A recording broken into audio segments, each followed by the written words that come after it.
ए union B का पूरक, मुझे ए का पूरक इंटरसेक्शन बी का पूरक मिलेगा। तो इसे वेन डायग्राम से समझने की कोशिश करते हैं। सबसे पहले ए यूनियन बी का पूरक वेन आरेख द्वारा दर्शाते हैं।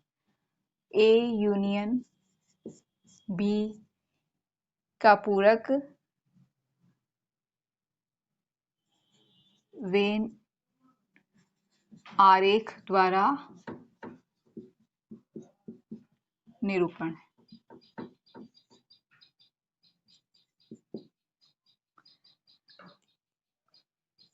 सबसे पहले यूनिवर्सल सेट U अर्थात सार्वत्रिक समुच्चय को हमने दर्शा दिया। अब इसमें दो सेट है, दो सेट को दो सर्कल बनाए हमने। A union B, A union B ये पूरक का मीनिंग क्या है? U माइनस U में से ए यूनियन बी के अवयवों को छोड़ दिया जाए। ए यूनियन बी के अवयवों को छोड़ दिया जाए। ए यूनियन बी कौन से भाग को दर्शाता है? ये पूरा भाग ए यूनियन बी। हमने पिछली परिभाषा में, पिछले लेक्चर में हमने पढ़ लिया था ए यूनियन बी, जिसमें ए के सारे अवयव शामिल हो और बी के भी सारे अवयव शामिल हो। अर्थात जो ये भाग नजर आ रहा है सर्कल के रूप में, जो भी पूरा भाग नजर आ रहा है वो ए यूनियन बी को दर्शा रहा है। तो ए यूनियन बी को छोड़ देना है हमें, अर्थात बाकी का भाग छायांकित कर देना है।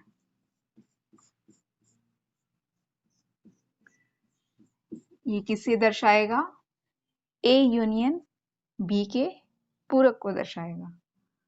छायांकित भाग ए यूनियन बी के पूरक को दर्शाएगा।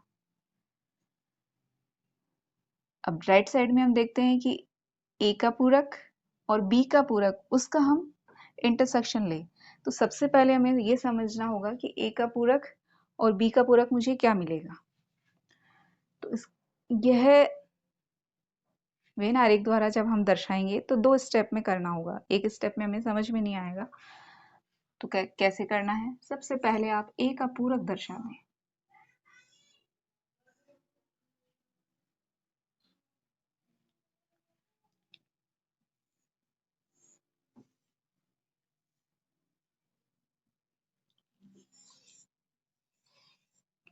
ए और बी दो सेट हैं। ए का पूरक अर्थात ए के अवयवों को छोड़ दें, हम ए को शामिल ना करें।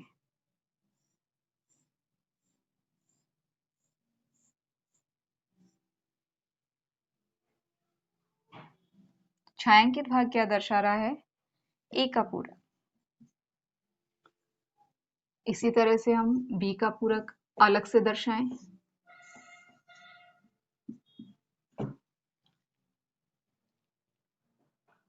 बी के अवयवों को छोड़कर।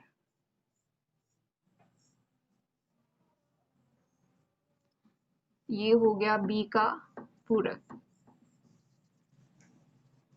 बी का पूरक छायांकित भाग दर्शा रहा है। अब हमें क्या करना है? इन दोनों का छायांकित भाग का इंटरसेक्शन लेना है। इंटरसेक्शन का मतलब है ऐसा छायांकित भाग जो कि दोनों भाग, दोनों में जो छायांकित भाग दर्शाया गया है दोनों में आए वो छायांकित भाग, ऐसा भाग हमें ढूंढना है। तो सबसे पहले जो भी छायांकित भाग है उसके भाग देख लेते हैं हम कितने हैं। जो ए और बी के बाहर भाग नजर आ रहा है मुझे छायांकित, उसे मैं ए से दर्शा देती हूँ, और जो मुझे बी में नजर आ रहा है छायांकित भाग उसे मैं बी से दर्शा देती हूँ। और यहाँ पे जो भाग मुझे ए बी के बाहर नजर आ रहा है, क्योंकि यहाँ पे भी ए से दर्शाया गया है तो यहाँ पे भी मैं उसे ए से दर्शाती हूँ, क्योंकि ए और बी वही सेट है जो यहाँ पर है। अब यहाँ पर ये बी भाग है, चूंकि ये ए का भाग है इसीलिए मैं इसे सी से दर्शा देती हूँ। सी। अब मैं इन छायांकित भाग में देखती हूँ दोनों में कौन सा छायांकित भाग दोनों में नजर आ रहा है, जो दोनों में हो ऐसा छायांकित भाग जो दोनों में नजर आ रहा है। इन दोनों सर्कल के बाहर वाला छायांकित भाग पूरा छायांकित है, दोनों सर्कल के बाहर पूरा छायांकित है, तो ए भाग मुझे दोनों में नजर आ रहा है। अर्थात ए इंटरसेक्शन ए का पूरक इंटरसेक्शन बी के पूरक में मुझे क्या नजर आ रहा है, ए भाग नजर आ रहा है। और दोनों में उभयनिष्ठ छायांकित भाग ए नजर आया, और बी भाग इसमें तो है लेकिन इसमें छायांकित नहीं है। इसी प्रकार सी भाग इसमें तो है लेकिन इसमें छायांकित नहीं है। अर्थात मुझे इस भाग जो बी भाग मिल रहा है वो यहाँ छायांकित नजर नहीं आ रहा है, यानी ये उभयनिष्ठ भाग नहीं है। सी भी उभयनिष्ठ भाग नहीं है, केवल उभयनिष्ठ भाग मुझे क्या मिला, ए। छायांकित उभयनिष्ठ भाग मुझे क्या मिला, ए। अर्थात ए इंटरसेक्शन ए का पूरक इंटरसेक्शन बी का पूरक क्या होगा, ए वाला भाग। तो फिर मुझे इसका वेन आरेख द्वारा निरूपण कैसे नजर आएगा, थर्ड स्टेप में नजर आएगा। फर्स्ट मैंने ए का पूरक बनाया, फिर बी का पूरक बनाया। अब मैं वेन आरेख द्वारा क्या दर्शाने जा रही हूँ, ए का पूरक इंटरसेक्शन बी का पूरक। कैसे दर्शाएंगे,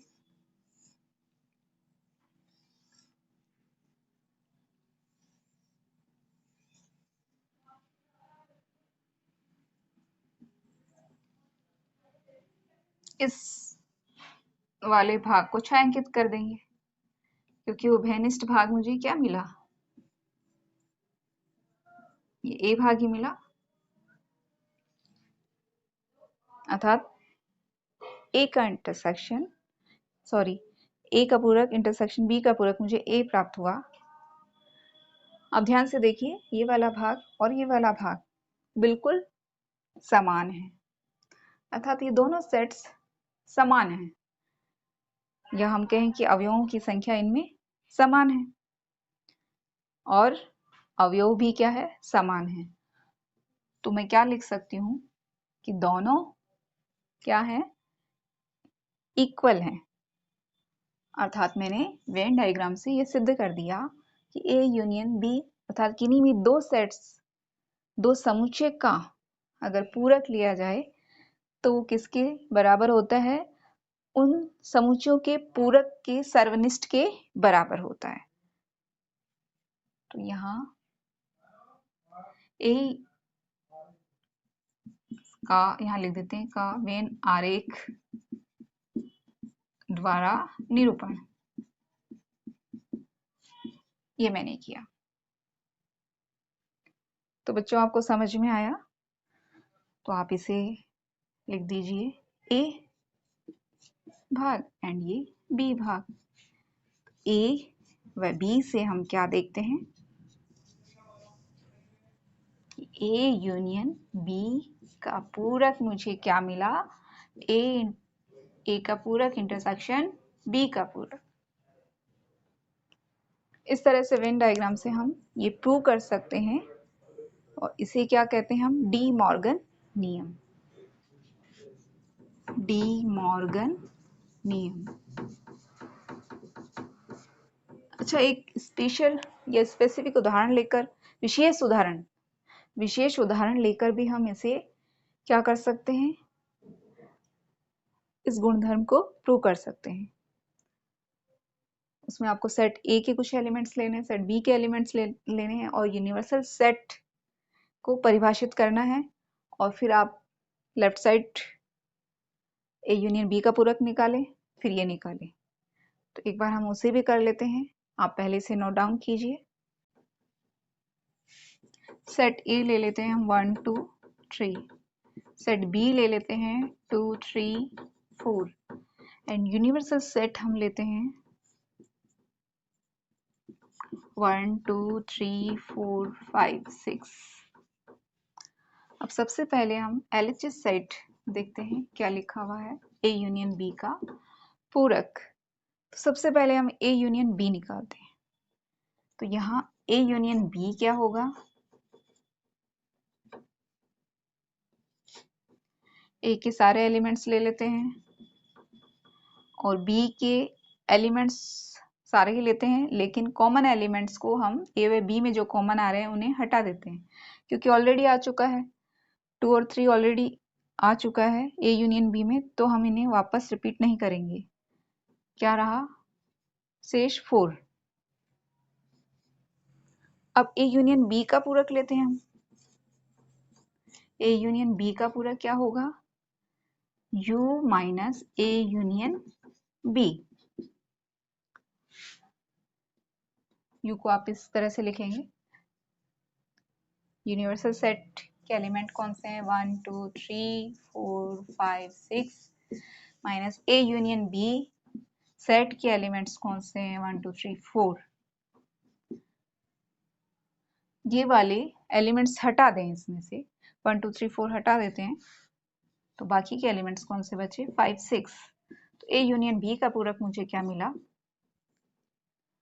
ऐसा सेट जिसमें 5 6 एलिमेंट हो, अर्थात LHS साइड मुझे क्या मिली? 5 6 एलिमेंट्स। RHS साइड देखते हैं, A का पूरक इंटरसेक्शन B का पूरक। तो सबसे पहले A का पूरक निकालें हम। A का पूरक क्या होगा? यहाँ U माइनस A। पूरक को हटाएं, पहले आप ऐसे समझे जो भी सेट है एक पूरक के अलावा जो सेट नजर आ रहा है उसको U में से घटा दें, हटा दें। तो अब यहाँ देखें हम U माइनस A मुझे क्या मिलेगा? 1 2 3 हटा दें आप, 4 5 6 4 5 6। इसी तरह से B का पूरक मुझे क्या मिलेगा? मैं डायरेक्ट लिख रही हूँ, B का पूरक मुझे क्या मिलेगा? 1 5 6। अब A का पूरक इंटरसेक्शन B का पूरक, अर्थात ऐसे एलिमेंट्स लेने जो दोनों में उभयनिष्ठ हो, दोनों में कॉमन हो। कॉमन एलिमेंट्स कौन से मिल रहे हैं मुझे? 5 इसमें मिल रहा है, 6 6 इसमें मिल रहा है, 5 6। अर्थात मुझे RHS साइड क्या मिली?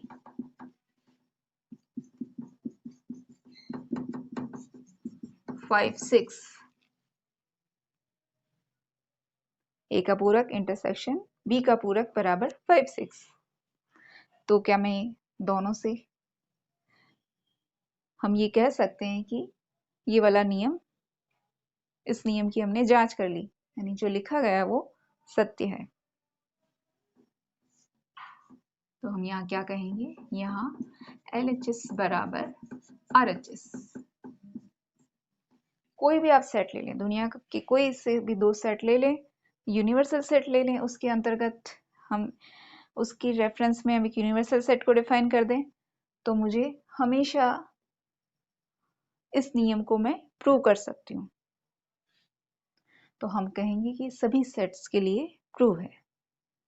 कोई भी 2 सेट्स हों ऐसे जो यूनिवर्सल सेट के रेफरेंस में लिए गए हों, उन सभी सेट्स के लिए नियम प्रूव है। नोट डाउन कीजिए इसे। अब आगे इसी तरह का एक नियम और है जो आप स्वयं वेन डायग्राम से और कोई 2 सेट लेकर उदाहरण से प्रूव कर सकते हैं।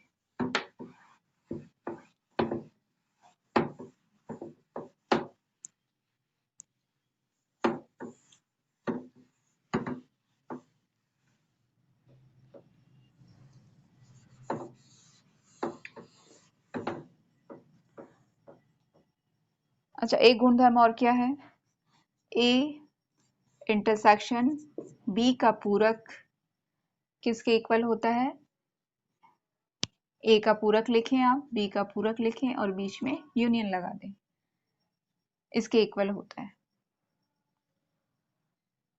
फिर इसे वापस आप वेन आरेख से आप स्वयं प्रूव कर लेना। एक उदाहरण से हम कर लेते हैं, सेट A सेट B कोई उदाहरण ले लेते हैं सेट ए सेट बी का। 1 2 3, बी ले लेते हैं 2 3 4। वापस वही उदाहरण ले लेते हैं हम, यूनिवर्सल सेट लेते हैं 1 2 3 4 5 6। A intersection B. सबसे पहले मैं एलएचएस साइड देखती हूँ क्या है। एलएचएस साइड है ए इंटरसेक्शन बी का पूरक। तो मैं सबसे पहले ए इंटरसेक्शन बी निकालूंगी, उसके बाद उसका पूरक लूंगी। तो आप सबसे पहले यहाँ ए इंटरसेक्शन बी निकालें। ए इंटरसेक्शन बी मुझे क्या मिलेगा 2 3। अच्छा, ए इंटरसेक्शन बी का पूरक मुझे क्या मिलेगा, यू में से ये एलिमेंट हटा दें, ए इंटरसेक्शन बी 2 3 हटा दें आप, तो मुझे क्या मिलेगा 1 4 5 6। ए इंटरसेक्शन बी का पूरक। अच्छा, ये मुझे एलएचएस साइड मिल गई। आरएचएस साइड देखते हैं। ए का पूरक यूनियन बी का पूरक। ए का पूरक मुझे क्या मिलेगा, ए के एलिमेंट्स को हटा दें हम यूनिवर्सल सेट में से, तो मुझे क्या मिलेगा 4 5 6। बी का पूरक मुझे क्या मिलेगा, बी के एलिमेंट्स हटा दें, 2 3 4 हटा देते हैं, तो मुझे क्या मिलेगा 1 5 6। तो ए का पूरक यूनियन बी का पूरक मुझे क्या मिलेगा, ए के पूरक के सारे एलिमेंट्स ले लूं और बी के पूरक के भी सारे एलिमेंट्स में ले लेती हूँ। किसी के भी एलिमेंट्स आप पहले ले सकते हैं। तो ए के पूरक के ले लेते हैं हम 4 5 6। बी के एलिमेंट्स के भी सारे, बी के पूरक के भी सारे एलिमेंट्स ले लेते हैं। तो यहाँ 5 6 तो ऑलरेडी है ही, तो आप उसे वापस थोड़ी रिपीट करते हैं, समुच्चय की डेफिनेशन में हमने पढ़ा था। तो मैं क्या लूंगी केवल 1। तो क्या ये सेट, ये वाला सेट और ये वाला सेट इक्वल है? हाँ बिल्कुल इक्वल है, एलिमेंट्स 4 हैं और चारों समान हैं। हाँ, इनका क्रम अलग अलग है। हमने ये समुच्चय की परिभाषा में ऑलरेडी पढ़ चुके हैं कि समुच्चय में क्रम का कोई महत्व नहीं होता। अर्थात मैं इसको ऐसा भी लिख सकती हूँ 1 4 5 6, यानी मुझे आरएचएस साइड क्या मिली, ऐसा सेट जिसमें एलिमेंट्स क्या हो 1 4 5 6। तो मैं क्या कहूंगी, अगर मैं इसे ए और इसे बी कहूं, तो ए व बी से हम क्या कहेंगे एलएचएस बराबर आरएचएस।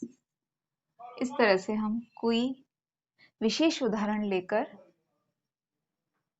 इस नियम को प्रूव कर सकते हैं। वेन आरेख द्वारा आप कोशिश करें और इसे समझने की, इस कॉन्सेप्ट को और भली भांति समझें। नोट डाउन कीजिए बच्चों।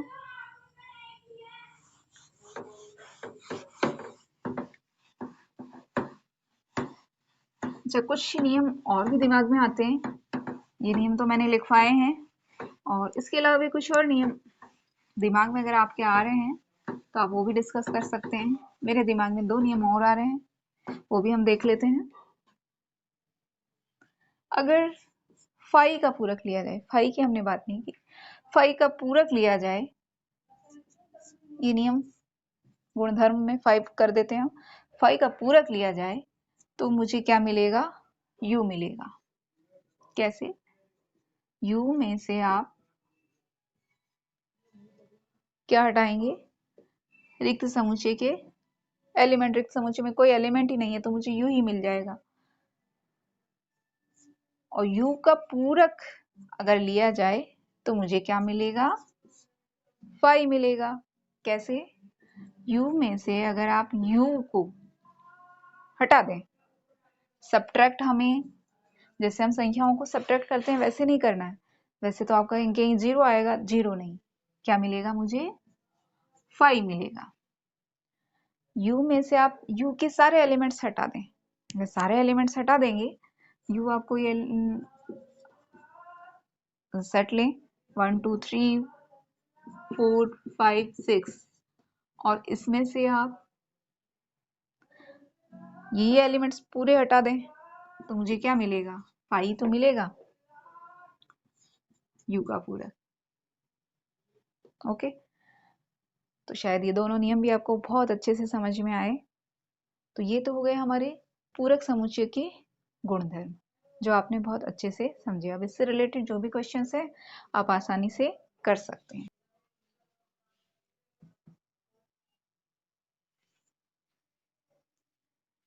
समुच्चय तो हमने पढ़ लिया बच्चों, लेकिन समुच्चय पर वर्क कैसे करें, ये कहाँ कहाँ काम आने वाले हैं या इनकी एप्लीकेशंस या इनके प्रयोग कहाँ कहाँ हैं। तो एक समस्या हम लेते हैं, समस्या आपके सामने लिखी है। एक विद्यालय में 20 अध्यापक हैं जो गणित या भौतिकी पढ़ाते हैं। इनमें से 12 गणित पढ़ाते हैं और 4 भौतिकी और गणित दोनों पढ़ाते हैं। कितने अध्यापक भौतिकी पढ़ाते हैं? तो इसे हमें इस पूरी समस्या को एक समुच्चय के रूप में, यूनिवर्सल सेट के रूप में समझना होगा कि हम क्या यूनिवर्सल सेट लें पूरी समस्या में, क्या यूनिवर्सल सेट है, कौन सा सेट ए है या कौन सा सेट बी है, क्या हमें कोई दो सेट हम डिफाइन कर सकते हैं। तो सबसे पहले हम ये देखें कि सबसे पहली लाइन में क्या लिखा है। एक विद्यालय में 20 अध्यापक हैं जो गणित या भौतिकी पढ़ाते हैं, अर्थात 20 अध्यापकों का एक समूह है जो गणित या भौतिकी पढ़ाते हैं। एक विशेषता हो गई। इस पूरी लाइन या पूरे स्टेटमेंट को मैं एक सेट के रूप में डिफाइन कर सकती हूँ। दूसरी लाइन, 12 गणित पढ़ाते हैं, अर्थात 12 अध्यापक ऐसे हैं जो गणित पढ़ाते हैं। तो गणित पढ़ाने वाले अध्यापकों का एक समुच्चय होगा। भौतिकी, 4 भौतिकी और गणित दोनों पढ़ाते हैं। गणित और भौतिकी दोनों पढ़ाने वाले अध्यापकों का भी एक समुच्चय होगा। तो सबसे पहले हम कौन सा समुच्चय परिभाषित करें, कौन सा समुच्चय हम सबसे पहले लें। तो कौन सा लेना है हमें? जो केवल एक सब्जेक्ट की बात कर रहे हैं, गणित पढ़ाते हैं, केवल एक प्रॉपर्टी है, गणित पढ़ाते हैं। तो हम क्या माना m उन अध्यापकों का समुच्चय है जो गणित पढ़ाते हैं।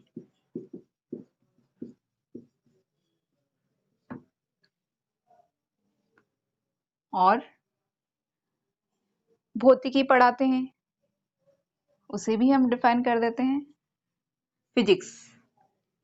P उन अध्यापकों का समुच्चय है जो भौतिकी पढ़ाते हैं।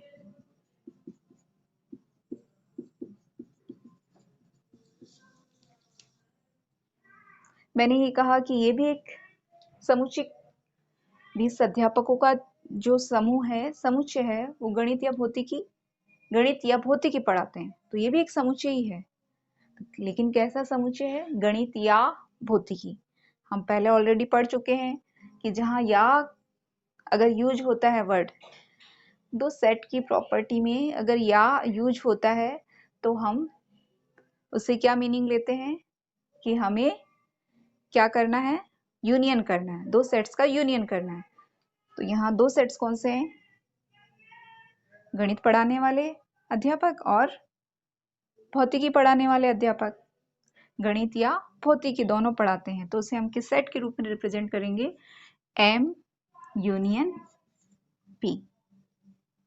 अर्थात हम ये कहेंगे कि 20 अध्यापक ऐसे हैं जो मैथ्स पढ़ाते हैं या फिजिक्स पढ़ाते हैं। ठीक है, तो यहाँ हमें क्या क्या दिया है? तो गिवन हमें क्या क्या है दिया हुआ, हमें क्या क्या है यहाँ लिख लेते हैं। गणित या भौतिकी पढ़ाने वाले अध्यापकों का समुच्चय, जिसे हम M यूनियन P कह रहे हैं, उसकी संख्या दी हुई है। तो हम लिखेंगे number of element in M union P, या M यूनियन P के अवयवों की संख्या कितनी दे रखी है हमें?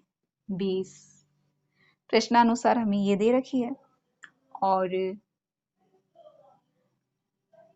12 गणित पढ़ाते हैं, अर्थात गणित पढ़ाने वाले NM, number of element in M कितने दे रखे हैं? 12। अच्छा, NP हमें नहीं दे रखा, और क्या दे रखा है? भौतिकी और गणित। जहां और शब्द का यूज हुआ वहां हम क्या कहेंगे? इंटरसेक्शन या सर्वनिष्ठ। बात किसकी हो रही है? सर्वनिष्ठ की। M इंटरसेक्शन P के अवयवों की संख्या मुझे कितनी दे रखी है? 4। और पूछा क्या गया है? कितने अध्यापक भौतिकी पढ़ाते हैं? ये मुझे पूछा गया है। अच्छा, एक फॉर्मूला मैंने पढ़ा है समुच्चय के अवयवों की संख्या से रिलेटेड, तो फॉर्मूला हम लिख देते हैं। सूत्र क्या है? सूत्र से सूत्र मैंने ये पढ़ा है, M यूनियन P के अवयवों की संख्या किसके बराबर होती है? NM plus NP minus NM intersection P। वहां हमने A और B लिया था, A B यानी कोई भी सेट, तो यहाँ M और P लिखा है मैंने A और B के स्थान पे। जैसी आपकी समस्या होगी इस हिसाब से हमने सेट को नाम दे दिया। M यूनियन P बराबर NM plus NP minus NM intersection P। अब आपको जो जो मान दिए हुए हैं वो आप रखते जाएं। तो यहाँ मैंने रख दिया 20, यहाँ रखा मैंने 12, और ये मुझे ज्ञात करना है। और M इंटरसेक्शन P के अवयवों की संख्या कितनी है? 4। तो सबसे पहले मैं इधर हल कर लेती हूँ। 12 में से 4 गए तो 8।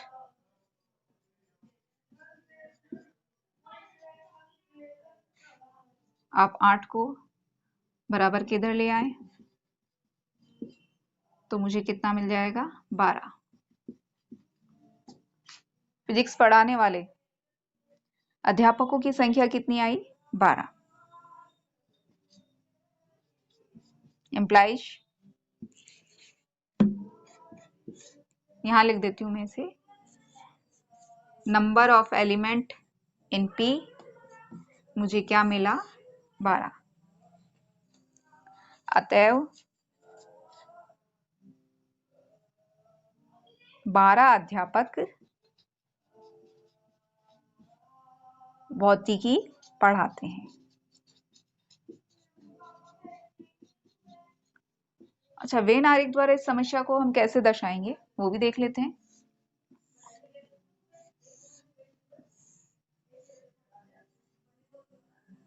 क्योंकि इस पूरी समस्या को हम दो यूनिवर्सल सेट के अंतर्गत दो सेट के रेफरेंस में समझ रहे हैं, तो आप दो सेट बनाएं। दो सेट भी कैसे हैं? गणित और भौतिकी, अर्थात दोनों एक दूसरे को इंटरसेक्ट करेंगे, यानी दोनों में उभयनिष्ठ भाग कुछ न कुछ मिलेगा हमें। तो यहाँ कितने हैं? ये इसे M से रिप्रेजेंट करें, इसे P से। दोनों में उभयनिष्ठ भाग में अवयवों की संख्या कितनी है? 4 है। अवयव क्या है? यहाँ अध्यापक के रूप में अवयव है, तो 4 है। और क्या लिखा गया है? 12 गणित पढ़ाते हैं। इसका भी मीनिंग समझिए। गणित पढ़ाते हैं, क्या लिखा है? गणित पढ़ाते हैं। तो 12 अध्यापकों में वह अध्यापक भी ऑलरेडी पहले से शामिल है जो कि फिजिक्स पढ़ाते हैं। कुछ अध्यापक शामिल है, सारे नहीं, कुछ अध्यापक शामिल है। तो अर्थात मुझे क्या करना पड़ेगा? गणित पढ़ाने वाले पूरे 12 हैं। तो 4 तो मैं ऑलरेडी लिख चुकी हूं, तो मुझे 12 में से 4 घटाने हैं। कितने आएंगे? 8। अब देखिए, गणित पढ़ाने वाले कुल अध्यापक कितने हो गए? 8 + 4 12 हो गए। और सबसे पहली लाइन में क्या लिखा है? एक विद्यालय में 20 अध्यापक है जो गणित या भौतिकी पढ़ाते हैं। तो ये किसको दर्शा रहा है? A यूनियन B, अर्थात M यूनियन P को दर्शा रहा है। ये नंबर किसको दर्शा रहा है? m यूनियन p के अवयवों की संख्या को। m यूनियन p के अवयवों की संख्या अर्थात इस और इस पूरे भाग को मिलाकर, इस पूरे भाग में मुझे 3 भाग नजर आ रहे हैं, 1 2 3, 3 अलग अलग भाग नजर आ रहे हैं। इन तीनों अलग अलग भागों को जोड़ दिया जाए तो m यूनियन p मिल जाता है। तो m यूनियन p के अवयवों की संख्या कितनी है? 20 है। 12 तो ऑलरेडी हम लिख चुके हैं, बाकी के भाग में हम कितने लिखने वाले हैं? 8। अब आप m यूनियन p के सारे अवयव जोड़ें, 8 8 16 4 20। इस तरह से हम वेन डायग्राम द्वारा भी अवयवों की संख्या को दर्शा सकते हैं या समझ सकते हैं। आप इसे नोट डाउन कीजिए। इसी तरह की और बहुत सारी समस्याएं आप अगर हल करेंगे तो आपके कॉन्सेप्ट अपने आप बनेंगे और आपको समझ में आएगा कि मुझे क्या पूछा गया है।